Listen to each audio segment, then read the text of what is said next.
Good morning, welcome to Catex TV. My name is Frank Fortunato. Today is Thursday, May 21st, 2015. If you want to follow us on Twitter, go to Catex TV.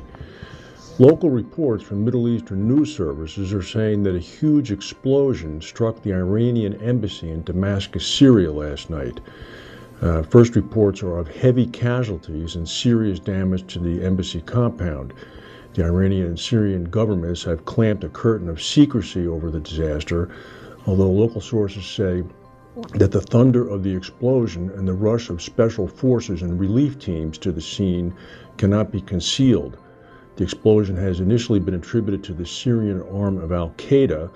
On Tuesday, a senior advisor to Iran's supreme leader, Ayatollah Ali Khamenei, was known to be present in the embassy building. It's not known whether he was still there when the explosion occurred or if he had left for Tehran. The Iranian embassy is one of the most heavily fortified and guarded premises in the Syrian capital. Its destruction by a bomb explosion came on the heels yesterday of the fall of the ancient city of Palmyra to the Islamic State, to ISIS.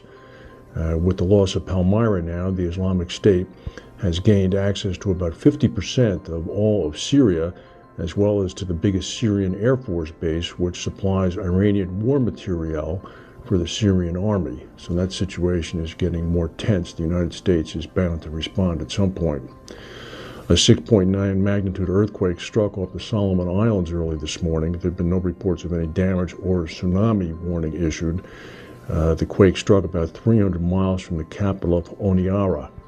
There was also some seismic activity in Southern California last night, a 4.1 quake about 7 miles west-northwest of Calipatria in the Imperial County occurred.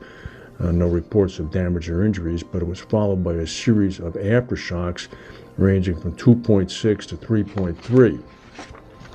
Yesterday, the Partner Re board said that it was willing to talk to the Agnelli-controlled firm Exor, but that it still recommended the Axis deal.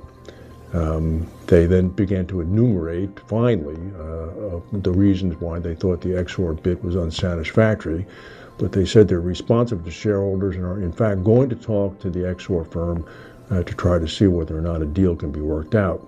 Meanwhile, Axis Capital CEO Albert Benchimol, who was to be the CEO of the new Axis partner entity, wrote to Axis staff members underlining the firm's strong position in the event that attempts to acquire Partner Re fail.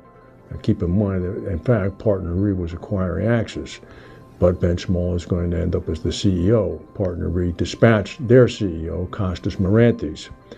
Benchimol said that whatever happens, the future with Axis is bright. He said, "We agreed to the merger because it accelerated our strategy. But if the merger doesn't work, we're still the same strong company we were before we announced the merger. And if Partner Re sells to another party, we expect to receive the $280 million breakup fee. That would increase our book value by about 5%. Dismissing the Exor bid as unsuitable, Benchimol urged his staff to continue with their daily duties as normal. U.S. property and casualty insurer Allegheny Corporation is considering the sale of its transatlantic holdings reinsurance subsidiary. It's also known as Trans Re.